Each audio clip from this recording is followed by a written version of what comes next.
Mimi naitwa Roxana Kadio, ni mkuu wa kitengo cha uhusiano na mawasiliano Halotel makao makuu. Tumekuja kuendeleza uzinduzi wa kampeni yetu ya Marhaba Zanzibar.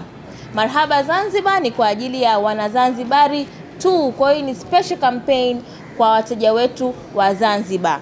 Na Halotel tumejikita katika kuwajali wateja wetu na kuwaletea huduma mbalimbali ambazo zitawafurahisha wateja, lakini pia zitawanufaisha katika huduma zetu nyingine nyingi. Sasa Marhaba Zanzibar tumekuja kivingine, na tumekuja na mabando yenye bei rahisi lakini yenye internet ya kasi sana. Kuna bando hadi la shilingi jamani wateja, la SMS la wiki nzima, lakini pia bando la GB 1 kwa 2100 tu. Na huduma nyingine ambayo tumekuja na promotion yake ni huduma ya Halo Pesa, ambayo unaweza ukituma pesa utarudishiwa makato yako. Kwa hiyo mteja wetu, kupitia Marhaba Zanzibar tumekuletea vitu vingi na tumekuletea huduma nyingi na bora, ili wewe mteja wetu uweze kunufaika.